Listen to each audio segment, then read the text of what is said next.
We Have Issues is a weekly podcast full of reviews of comics and oversharing. We use grown-up language to make very childish jokes. You can find the show at wehaveissues.net, as well as anywhere else where average to not too bad podcasts can be found. Hello, I'm Si Spurrier. I write all the things. I've spent all weekend at a show in Ireland, which is why I am so sexily husky-voiced and exhausted sounding, which is one of the many reasons that at present I have issues.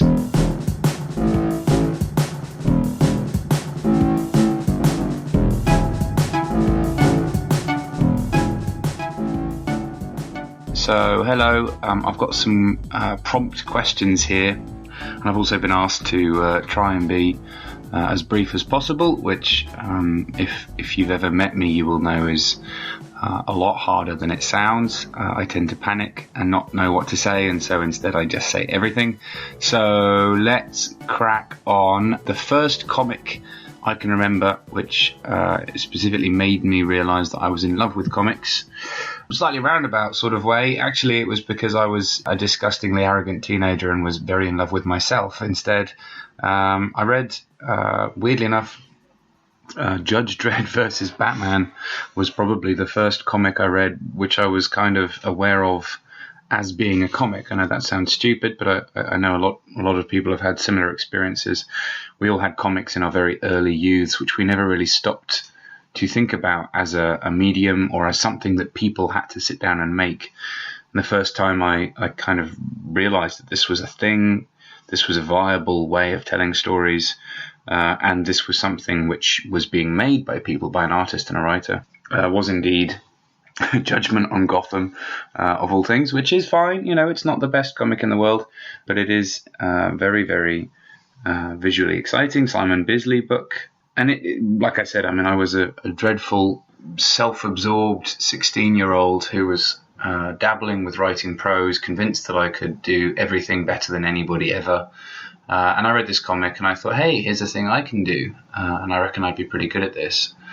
And so I started buying 2000 AD, and as a result of that, started submitting Future Shock ideas, and frankly, ignoring all the advice that I was being sent back, because the irony of being a supremely arrogant, self-absorbed 16-year-old is that actually you're a fucking idiot who's not very good at anything at all. So it took me another year or two to actually start paying attention to the advice I was getting back from the editor. At around which time I finally started writing halfway decent ideas and eventually was accepted into 2000 AD. So I'm aware this is an extraordinarily solipsistic view, but the first comic which made me realize I was in love with the medium was that one comic, because it kickstarted this whole spiral of self-aggrandizement and then eventually realization. A little trace of humility crept in somewhere along the way, and made me realize that if I continue to practice and try for the rest of my life, then maybe one day I could be a halfway decent writer. But I absolutely wasn't back at the start. So I have a lot of affection for that comic for kickstarting the whole thing. The comic that I go back to the most, it's interesting. I mean, it's not quite the same as my favorite comic, is it? And it's one of these desert island questions. Somebody asked me recently what one comic I would take with me if I was stranded on a desert island, and I thought about it at length. My first answer was V For Vendetta, because it's brilliant, obviously. And I know there's a funny little backlash against Alan Moore at the moment, so let's not get into that, because it's really got nothing to do with the cleverness or otherwise of his work. It's got to do with the way that people perceive him and his views as a person. I tend to have a pretty adoring attitude towards the man, so I apologise for being partisan on that front. But either way, I think V For Vendetta is a book I could read over and over again. It's not as polished and recursive and multifaceted and gloriously structured as Watchmen, which is why most people hold up Watchmen as an example of what you can do with comics, and I'm okay with that. But for me, V For Vendetta is the better story. It says a lot more about the human condition, about people, In particular, I love that it's one of the first stories I ever read which does something that I find myself doing with quite a lot of regularity, which is to introduce a character who readers will initially cheer for, the kind of the hero character. And then over the course of the story, gradually introduce the idea that maybe this person is actually not the paragon of moral virtue that he was or she was first established to be. And that's the beauty of V For Vendetta. It raises all these questions. It forces you to analyze your own affection for the central character. He's a bit of a prick, by the story's end you've realized that he's actually a monster.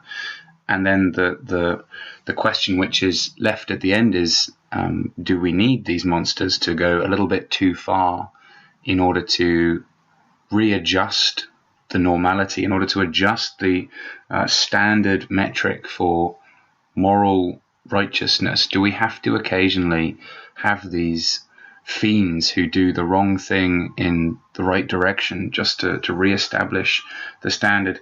And that's a really powerful question, well, for everybody and for all times, but I think it's especially true in today's world, when we have these very slow creeping tyrannies and creeping denials of human rights, at the same time as we're all kind of rolling our eyes and sneering at these acts of petty mischief, all the way up to acts of outright terrorism, which are specifically attempting to adjust the moral compass.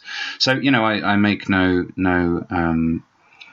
hard and fast statements about who's right and who's wrong in these things, but the fact that a book can make you sit there and enjoy a character, relate to a character, and then think, holy shit, I'm cheering for a monster, is an extraordinarily powerful thing. And that's the first time I've ever really felt like that reading a story, that sense of moral paradox which stays with you long after the story is done. The other one, which I always give as a secondary answer, would be Miyazaki's Nausicaa manga. Huge box set that I have sitting on my shelf, just because it's so absorbing and just so visually extraordinary. You could, for a whole host of different reasons, sit and read it again and again and just never get bored of it, because there's so much detail. Not just in the art, although that's principally what I'm talking about, but in the completely non-po-faced fantasy reality that he has created, which doesn't suffer from any of the usual overly sentimentalized, overly serious, cliched tropes that you would normally get from something which is a fantasy, adventure, sci-fi, apocalyptic, whatever you want to call it. It's just fantastic. And if you've seen the movie, which is a very good movie, don't get me wrong, it really doesn't do it justice. It's like a kind of greatest hits of movie. So I strongly recommend you can pick that up if you don't already have it. What's the most positive or unique thing about comics? That's one of those questions that I could spend hours answering. So I guess I did a talk about this quite recently at the Nine Worlds show down here in London, which was all about my perspective on why people instinctively and often intuitively love comics, and why it's so important that they understand it. So, I could spend exactly 47 and a half minutes telling you the answer to this question, but the very, very short version would be that comics do things and work in ways which are utterly unique. They employ the human brain, and in particular the human brain's proclivity for understanding the universe in terms of units of information, which I would term stories. Comics use that relationship that people have with the unit of story in a perfectly symbiotic way. In terms of scalar information, I call this fractal storytelling, which is really wanky, so forgive me, but hopefully it does the job. You can literally zoom in on any element of a comic, a word balloon, a sound effect, a part of an image, whatever it may be, and you are looking at a story in a very real sense, in the sense that it exists satisfyingly in a vacuum. It tells you something, it creates a narrative. And then every step that you zoom out from that, whether it's looking at part of a panel which includes a speech balloon and a character, or an entire panel which contains this funny little time-mangling entity or story which is at one and the same time a static moment like a photograph and yet contains sound and therefore dynamic time-related elements like speech and sound effects and movement. And then you zoom out again and you're looking at a sequence of panels whereby your brain is being required in an utterly unique way to generate the driving engine of story in the gutters between panels. Pull out again, you're looking at a page. Pull out again, you're looking at a sequence of pages, a chapter. Pull out again, you're looking at an issue. Pull out again, you're looking at an entire book. Pull out again, you're looking at a series of books, and on and on and on. And each of these different fractal perspectives upon comics are, like I said, stories in their own right. And that's true in a way that is simply not true of any other medium out there. Which is why I think comics are the most exciting, most perfectly attuned, most sophisticated, and weirdly the most underrated medium that exists in the storyteller's toolbox. And like I said, I mean, this is all sort of quasi-drunken pub rant territory, and you know, buy me a drink and we can talk about this for hours. But I hope that's started to answer the question. I have theories on the subject anyway. So yeah, I mean, I have been Si Spurrier. I'm working on all sorts of stuff at the moment. I think the most visible is probably X-Force, which I write for Marvel. I've got various other projects coming down the pipeline with Marvel over the next few months, which I'm very excited to announce. I'm working very closely with Avatar Press. In fact, I've just finished a webcomic series called Crossed Wish You Were Here, which is free online at www.crossedcomic.com. It's really not safe for work. It's a horror story which has been the subject of an awful lot of debate, and I've written an awful lot about that on my Tumblr, which is just Si Spurrier. If you look up Si Spurrier on Tumblr, you'll find me. I've written a lot about the problematic nature of describing horrific things in a way that is supposed to be entertaining. And I have complicated thoughts on the subject, so I won't waffle on too much here, but it's enough to say I think that even though the crossed webcomic is extremely difficult to read at times, purely because of the unpleasant content and the transgressive nature of a lot of the story, I am very proud of it, and I feel it has a lot of value. I can say with my hand on my heart that I am mostly very, very proud and feel very little guilt about the fact that I'm presenting horrific things in a way purely designed to horrify. This is a slight digression, but I would generally say that if you're writing a scene depicting violence, then the scene can and should only be about violence. Likewise, if you're writing a scene which contains rape, the scene should and can only be about rape.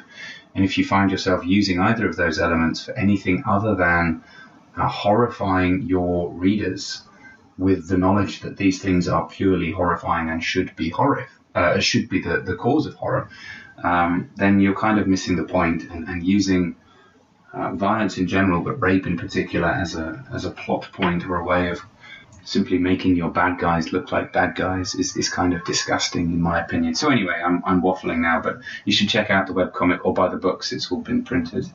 Another thing I did very recently was a comic through Boom Studios called Six Gun Gorilla, which I'm extraordinarily proud of. It's the thing of which I'm most proud in the world. That's out now as a trade paperback. It's some wonderfully strange, metafictional, sci-fi western material, which, I couldn't be happier with the way that's turned out. It's drawn by a guy called Jeff Stokely, who is, I think, going to be really, really big. In fact, he and I are working on some more stuff at the moment, so look forward to an announcement about that. And I'm sure there's all sorts of other stuff that I'm forgetting about, but it's been one of those strange years where I'm writing an awful lot of things with a view to announcing and releasing them next year. So that's why I'm talking a great deal about things that I have recently announced rather than things I'm currently working on. But I can darkly promise you that there are some really big and really exciting things coming from me from Marvel and Boom and Avatar, amongst others. And hopefully some extra little creator-owned bits and bobs on the side, which I also can't talk about, but which are looking really, really exciting. So, apologies again for being a waffly, husky-voiced fool. There may have been an inadvertent cigarette or two in my past, and I may be going to bed a little bit earlier than usual tonight.